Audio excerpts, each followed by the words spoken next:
Hello, friends. This is Lisa Dawn Lajwa. How's it going? Welcome to From Misfit to Mystic. In today's episode, it's going to be pretty exciting because it's just me and you. I know, right? And basically what happened this morning is that I got into the creative flow and was deeply inspired through the channeling that was coming through to share with you some very important insight and information. And I decided to do an episode right here on the spot. And for those of you who are new to me, I'm been a channeler all my life and clairvoyant medium, and I've been able to serve people using my gifts for a very long time. And today, what's interesting is that's what we're going to talk about. I decided that I would share the vulnerability of that experience because a lot of people that I know and many clients of mine over the years, and of course even today, this is an ongoing problem. The problem of how we hide our gifts because they don't serve us in the way of fitting in. We're not sure how to fit in the world. And our gifts, our divine gift that we are born with, you know, it's maybe a tough road to embrace. It may be a challenging opportunity of our lives, you know, it may be something that is really difficult to embody with all the, you know, ideas that people have, you know, and all the confinements of our socialization. And, you know, if you're raised in a family or an environment where you're not told that everything that you are from this divine place of life, you know, it's not going to go anywhere. It's not going to be anything. It's not going to have any value in this world. Of course, it's really hard to activate that process of living in that divine reality and expressing your gifts out into the world with ease and having a more graceful and beautiful experience in relationship to that expression of you. So I wanted to talk about that. I think it's an extremely important subject, and it's come up for me quite substantially. And it's interesting, like, we have these moments of grace, you know, these opportunities where, you know, life is saying, hey, who are you? What are you here to do? What do you want to accomplish? And how are you going to make some time to accomplish that? Really important. These are important questions. You know, life is filled with abundance and beauty and grace. And people, as you can see, if you just look around the world, are so worried about themselves because the instinct of self is so deeply, you know, called to serve survival. And when you're serving survival, you're not always serving the divine self. Our job as spiritual beings and people walking around this planet is to bring the both together. So there's a synchronization. And from that synchronization, we can understand that we're all united and we all live in oneness. And that we're really here for the greater good of each other and this planet. And we have things to do. We have expressions to share. We have our divine self, which wants to launch itself into the world. And it's interesting because this last week or two, you know, I spent some time with a friend. If you listened to my last audio blog, you would have heard that. And we talk a lot about unworthiness and the unraveling of that and how to unpack that for people so that they can make a transformation and they can step into another place of richness within themselves by moving through this idea and changing the idea and the concept that unworthiness is even real in any way for any of us, because it's not. The truth is unworthiness means nothing. It only means what we have taught ourselves to believe about it. But the thing that does happen when you are born in a place where your parents or your culture or your society, you know, says you're not allowed to be who you are and you're not allowed to express yourself, is unworthiness starts to breathe. It starts to have a heartbeat. It starts to grow inside of people, of cultures, of communities, of countries, and it starts to spread. Because when you tell someone their divine light, their divine being has no value in this world, and that's the reason that they're here. That's the reason we're here, is to express that divinity, to be infinite beings, to express ourselves from this place of oneness, from light, from love. When you tell somebody that, they don't know what to do. They lose themselves. They get lost because inherently we all have this inner calling, this I call it the soul codes, this code inside ourselves that our soul is trying to express for the universal consciousness of ourselves. We're trying to express out into the world who we are, what we're here to do, where we're here to go. We're here to play, we're here to grow, we're here to expand ourselves.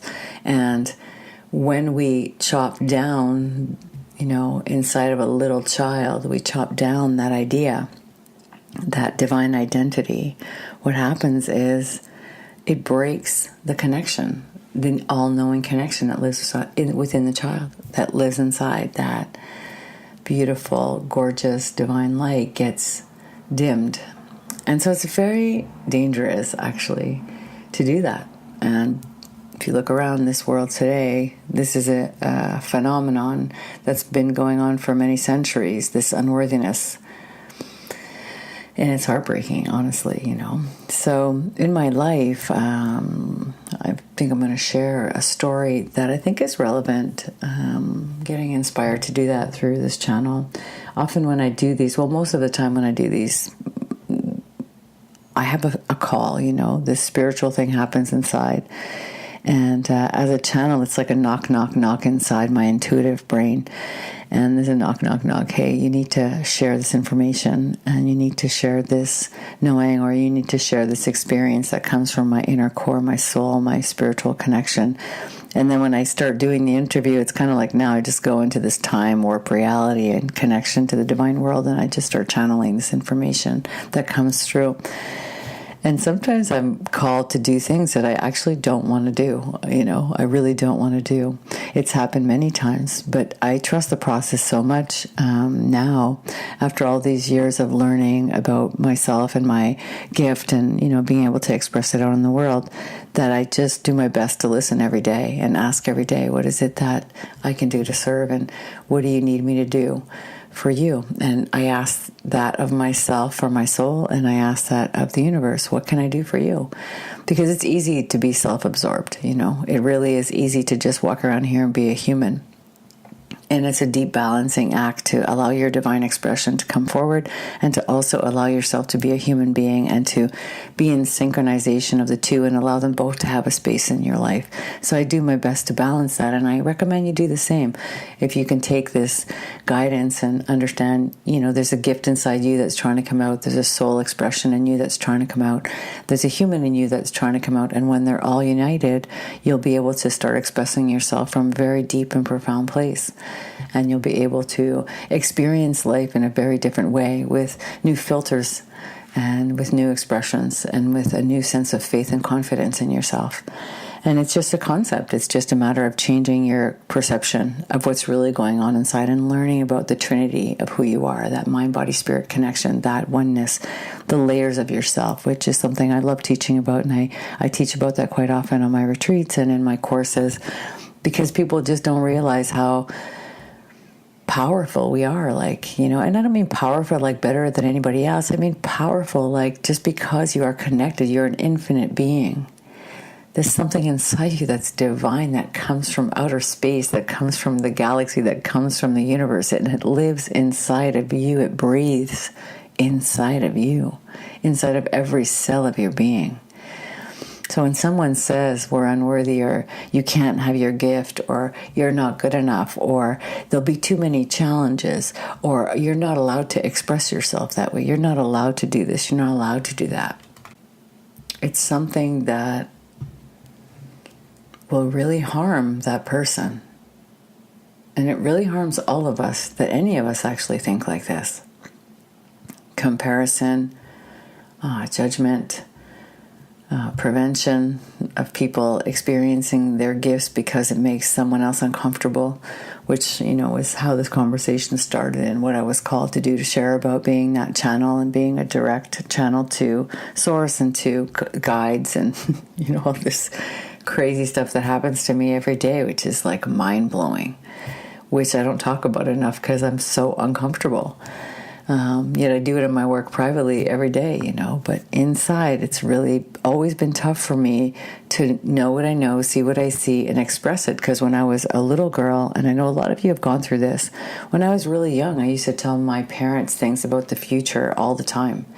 And I come from a broken family. My parents, split up when I was really young. I mean, I was telling my partner yesterday, my parents were married 15 years. I'm 55.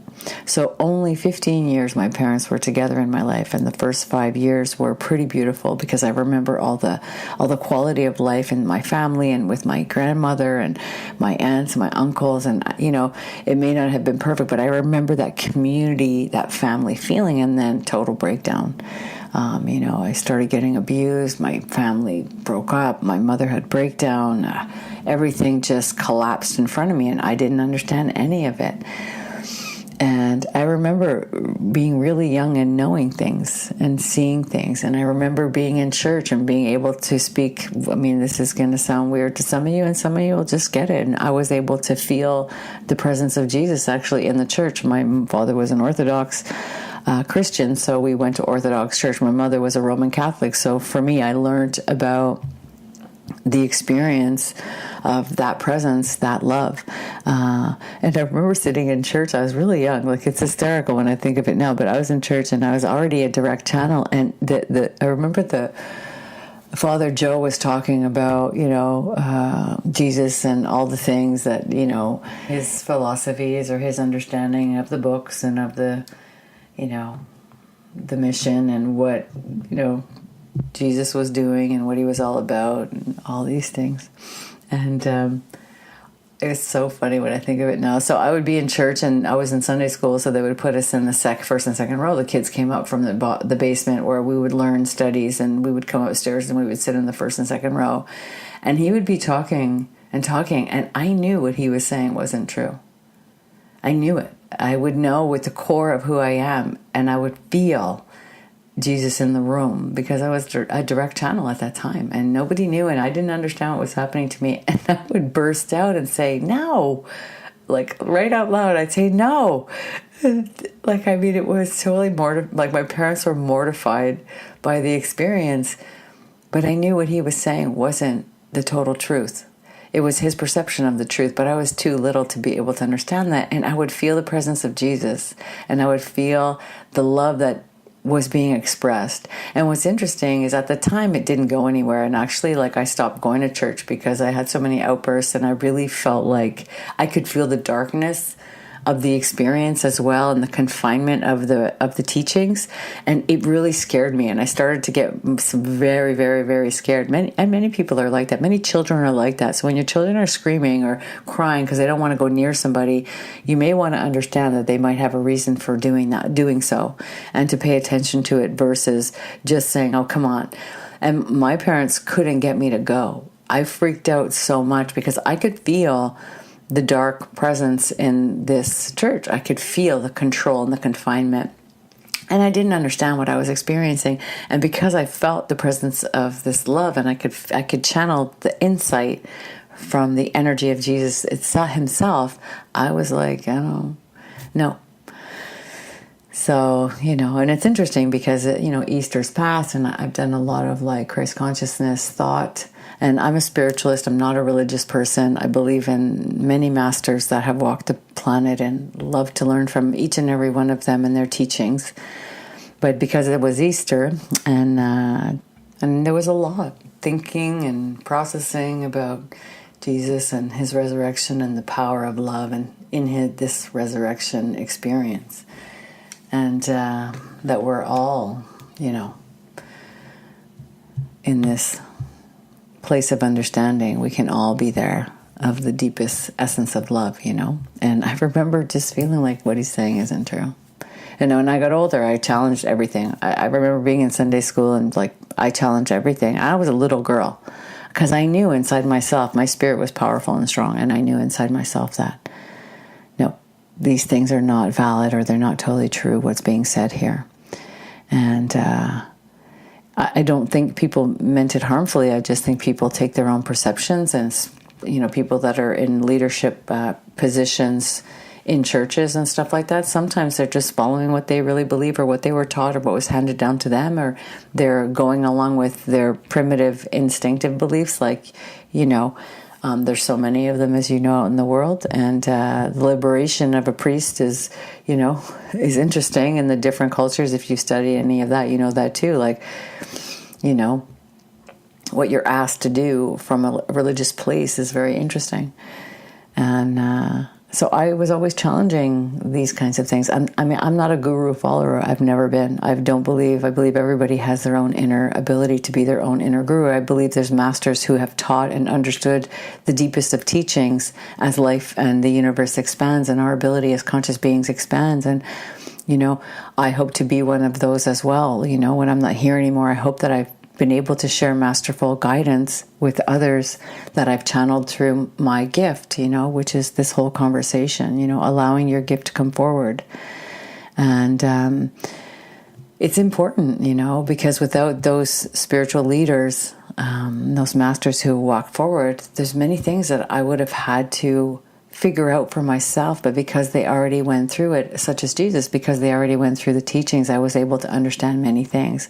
I was able to understand sacrifice through studying a little bit about and learning a little bit about Jesus and being able to channel that energy and the messages that have come through in the course of my work. Because sometimes when I'm doing channeled sessions, this is what happens. Like a master will come through. I've had Buddha walk into a session. I've had Jesus walk into a session. I've had Rumi. I've had all kinds of spiritual guides and angels, and like this is incredible experiences that have come through. And I'm going to tell you, it's not easy to experience that and share it with people, because I had a hard time embracing this gift I had. I was scared of the judgment, and I was judged, and I have been judged many years. I've been around people who absolutely don't understand what it is, and it scares them and frightens them, and they don't get that they also have gifts as well. There's many people who have gifts, There's also many people who pretend they're gifted and they're really not. I've seen that also. I've watched, even old friends and people that get really weird about being able to channel, and they get preachy, or they get like, I know what I'm talking about, and they don't really know what they're talking about. They don't really know how to activate their intuition, and they're actually engaged in controlling others through saying they're doing things that they're not doing, which is common for humanity and civilization and instincts. And people do these things because they really don't feel good about who they are. And when you have to control another human being by using their fear against them, okay, first of all, it's really not okay. And second of all, it's terrifying for the other people. But when you're living in the light and you're living in your gifts and you're living in a place of understanding unity, and if more of us were living in that way, more of us would be, out of insecurity and fear and into feeling connected and whole. Because often people are doing this because they don't feel like they can survive. They're scared. They're unsure of how to make survival happen. They're unsure about what to do to be strong, powerful human beings. They feel upset because, of someone else's gifts or talents. They feel jealous because they don't have that worthiness inside to say that their gifts are just as valuable as somebody else's. And it's incredible to me. Honestly, like I'm 55 and I probably could have been a serious trailblazer because I've been doing this for so long. Yet I appreciate so much the mediums and the intuitives that have really stepped it up and opened the door for many of us and gotten themselves on TV and been fearless about their expression, this gift, because they helped me to feel comfortable with what I was told was not okay. And going back to that conversation I was saying, before that I started before about my parents, and like I had premonitions my entire childhood that were blown off, ignored, laughed at, and honestly, like my parents would ridicule me. My parents told me I was ridiculous. They told me don't be crazy, and and it was all the time. My parents fully didn't understand who I was and what I was gifted in doing. Even the Jesus story that I told you about when I was really young, and I used to sit in the seat and just like have outbursts and scream, no, like, and I mean, They were mortified, but they didn't understand what I was experiencing. And when I tried to explain it to them, I think they just got concerned, you know.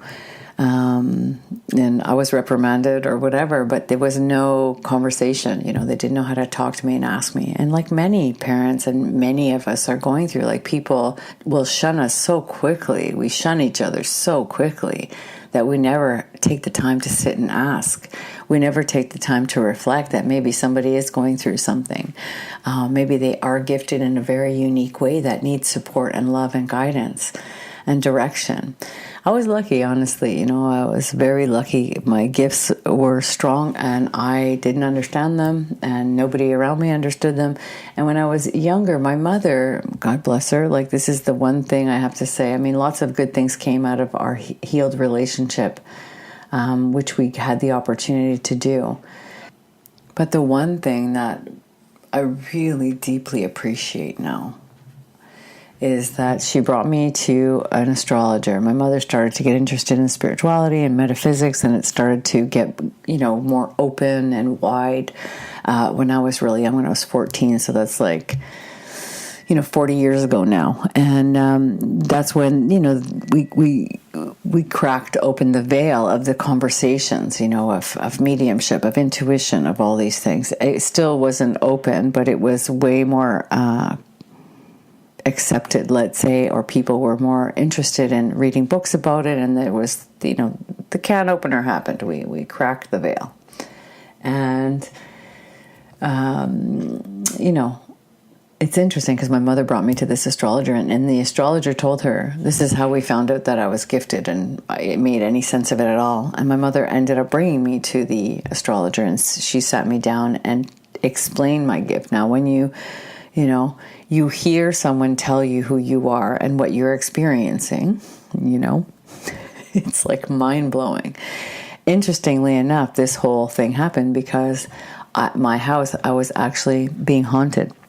There was a ghost following me around, and it terrified me. My mother didn't live with us anymore. I was like 13, 14 years old, and I didn't know what to do, so I called my mother. Like, you know, she was the only one person that I felt like I could say, listen, something bad is happening in the house, something is wrong, and she ended up bringing me to this astrologer, and then this astrologer just taught me about who I was, and showed me and told me, she taught me how to, you know, protect my energy. She told me mantras to do to protect my energetic space, and I did them every day, and I learned about my gifts, and, you know, this was the gift. And I'm so grateful because, you know, even if the course I went down, and some of you that know my story a little bit know that after that, it was like a crazy road. I went on a crazy ride of, destruction from all the things that I had gone through and all kinds of stuff. But at that moment, you know, I never forgot that moment. So when I healed and started to have that spiritual awakening at 23, I had this understanding from when I was 14 years old, like 10 years before, let's say. And my gift, when it came back at 23 and 24, I realized, and I knew what it was. I had an understanding that I was gifted, you know. Now, that's the hard road, right? That's a really difficult road. That's not an easy road, you know. That's like a lot of conflict. What I want you to understand from this conversation is, if you understand you have a gift and you allow yourself, or you have children and you're looking at them and you don't understand what they're going through, you don't understand who they are, open your mind to the possibility that they're gifted in a way that's uniquely divine. And it's theirs. And your job is to cultivate a space and an understanding and an acceptance and a peace so that they can discover what their divine gift is, and that they can open the veil for themselves, and they can open the door for themselves to become who they're truly here to express and experience from a soul perspective, you know? So it's so cool, honestly, so cool. And, you know, I truly want to inspire people to understand how to be more open and supportive and kind and compassionate to the differences and the diversities that live inside of each and every one of us. Listen, I've been through a lot of challenges because I'm this person that I am. I've been challenged a lot. I've had situations where people just want me to take care of them. I've had situations where, people don't appreciate my gift at all and they've abused it and used it. I've had, or tried to, let's say, and, like that got shut down. I've had broken relationships occur because people don't want to understand when I'm talking about something deeply because I see it and they're not ready to receive it, or they don't, people like, I had old friends before and, I grew out of that that need to help people who don't actually want to help themselves. I removed myself from those attractions, which often happens, right? Like if you're an empath and you're like me and you're a channeler or you're just a giver, what'll end up happening is sometimes you're attracting people that are takers. It's normal. It's just part of the polar attraction of situations. And if you're not clear about who you are, like I wasn't clear about who I was at that time, at these different times in my life, in particular, as I became, really open with my gift and started to share it and started to be comfortable saying, I'm a psychic medium, I'm clairvoyant, I'm gifted, and I want to share it with others. And this is what I'm here to do. I attracted, because of my own worth, I attracted people who were takers. I attracted people who,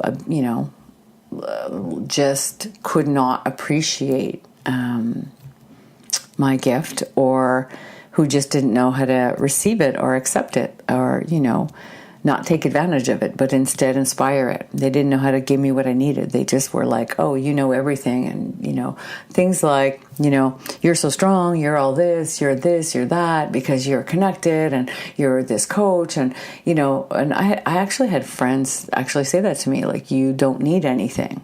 And these are not my friends anymore, obviously, because they would tell me, because of who I was, that I didn't need any kind of human support. These kind of relationships, I know a lot of you givers know what those are, where you're the person always giving, always listening, and when you need them, they disappear. They just can't be there. They just don't know how to be there. Or you have to give them instructions on how to be a friend, how to be a person who cares, because they just don't know how to give of themselves in a way to you. Because you've attracted them, which is what I've totally understood and accept responsibility for, is like in my energy to serve and my misunderstandings about overgiving during the course of my life as an empath, because empaths, we feel things. And this is the thing about being gifted. You feel something, and then because you're a strong intuitive or empath, because you feel it, you think you should fix it. Because you feel it, you think you have to do something about it. Because you see it, you feel like you should do it. And this was a big mistake on my part. I used to tell people what I saw, and I had friends say, "Yeah, I want to know." And then the minute I would say, "Here, I'm seeing this. If you want to know," they would argue with me. You know what I mean? And it happens still. No, it's not like this. No, it's not like that.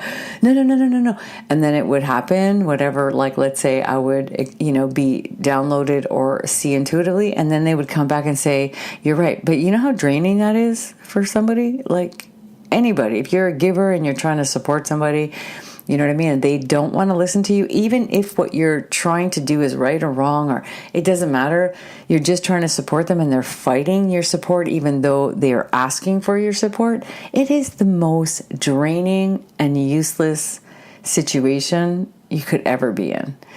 So I learned and I made a decision. If people don't appreciate who I am and I don't feel like I can appreciate who they are, and this connection is not going to work, I remove myself from the situation. And I get a lot of flack for that. I have been judged. People want to live in their little judgmental confinements. I don't want to live in those confinements. My divine infinite being has that big awareness that if you want to be like everybody else, then stay in the norm. I don't want to be in the norm. I want to be the mystic. I want to be that person who is fully embodied in my infinite self and fully embodied in my spiritual self and my soul. So, even though those moments were super hard for me, and these are some of the difficult times I've had being in my gift and in the challenge of expressing my gift out into the world, the beautiful thing is when I let those relationships go from my own understanding and learning, like because I could see my friends' pain and I loved them so much and wanted to help them understand, it didn't mean that they were going to show up on the other side appreciating and honoring that.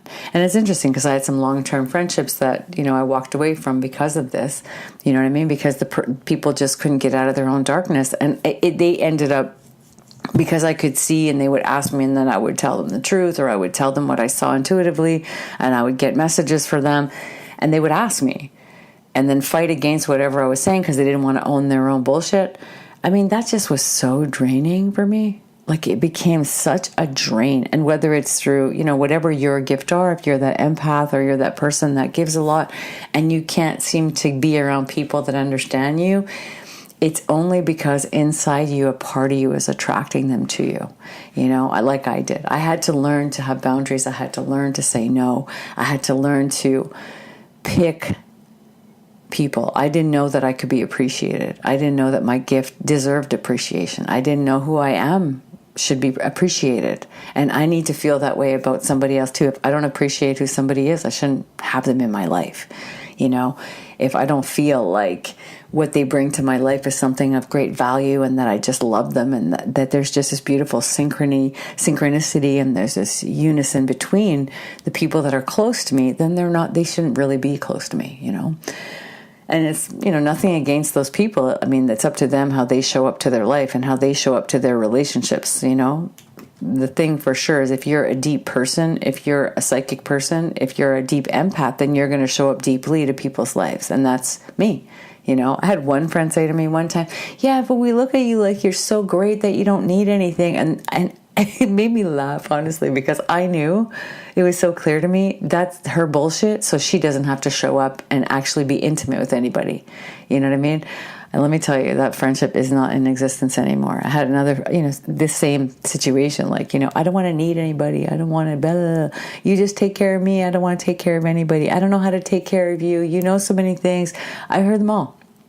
Let me tell you, if this is you in any way and your gift is being used against you so people can justify their actions, just remove yourself from those relationships. Have the conversation. Take the time to be honest. I did that. It made me feel great to know that I just said, listen, I don't want to be in a relationship like this. And most of the time, people who are takers, who just want to live in their norm, who don't want to be challenged, they just run away. You know what I mean? They run away from you because all they want is for you to take care of them. And once you stop taking care of them, they remove themselves. So all this to say, when you experience and allow yourself to express and live in your gifts, a lot of challenges can come forward. A lot of situations that are uncomfortable can come forward to help us embody even more deeply who we are. And that's what's ended up happening to me. And what's beautiful is every time I say, I'm going to work in this field, I'm going to allow myself to express the power of the channeling that I do and what an honor it is, an honor to serve the Creator, to serve the universe, to serve God, whatever word you want to use, the galaxy, the cosmos, the cosmic truth. I'm deeply honored to be able to do that. And nothing, is more satisfying for me. And it's funny because in the gift, I've understood so many things. And you're going to go through that too. If you today decide that you want to experience your gift and you want to know what it is, and no, I don't mean intuitively, I mean your gift in the world, whatever is underneath the surface saying, I wish you would do this. And it doesn't have to be a career thing. It doesn't have to be something that's you're supposed to do. A purpose has a variety of shapes and sizes. A purpose can be truly and deeply the embodiment of something that you're really meant to do. That has no money involved in it. It just has fulfillment and satisfaction and the offering of you into the world in this very special and sacred way. Allow yourself to find out what it is. Allow yourself to open the veil. Allow yourself to open the door and to hear the whispers that are trying to come forward. Ask yourself in a little meditation, ask yourself, if you're not in meditation, it doesn't matter. Just ask yourself that question. Make that a priority question every day, lingering in the back of your mind. What is my gift that I don't know of yet? What is my gift that's always been there that I don't hear fully? Maybe it's that you feel like you're a singer, but you don't let yourself sing.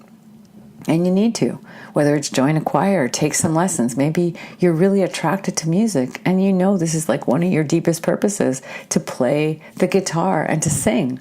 Or you're like me and you're, an intuitive, and you have a gift and you want to serve people on a soul level, but you're like, oh my God, it's so scary and embarrassing and I'm so terrified and I don't want to be that tarot reader and I don't want to be that psychic medium. I don't want to stand out. I'm absolutely mortified and scared of showing myself to the world that way.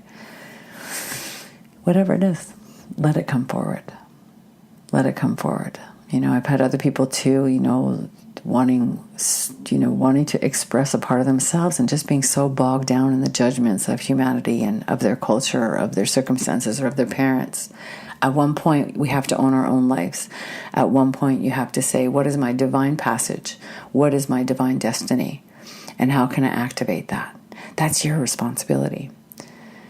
Yours and yours alone. It's up to you to take that and say, yes, I'm going to explore myself. I'm going to allow this to come forward. And then I'm going to step by step make actions. I'm going to find a way to share this with the world. I'm going to find a way to experience my soul self out into the world. I'm going to experience my gift out into the world. I hope this has served you in some way. I was really, pushed to have this conversation. I didn't really know what would channel through me, and I didn't really know what I would end up expressing. And I hope this serves you. And I hope it allows you to give yourself permission to open the door to your own inner gifts, whatever they are, and to say yes to them, and to once and for all start to listen. I recommend you get a little journal, and the journal is about your experience of this question, what are my gifts, and writing things down and allowing yourself to see what you're interested in, to see what calls to you, to see what you dream of, and start documenting it in this little book, and start allowing yourself to open the door. Call it your gift book, where you find yourself and you find something that's hidden underneath the layers of who you are, that's just wanting to come forward and express itself with you in the world. I wish you a beautiful, absolutely amazing day. And for those of you that celebrate Easter, Hanukkah, whichever, I truly hope that you've embodied the gift of love. And whatever your gifts are, that they come forward. And may you be blessed with an easy road to hear them and understand them from within yourself. And that you give yourself permission to move through the experience of struggle and allow yourself to say yes to yourself in the deepest way. This is Lisa Dawn Lajoie from Misfit to Mystic podcast. I hope you have an amazing rest of your day. Bye for now.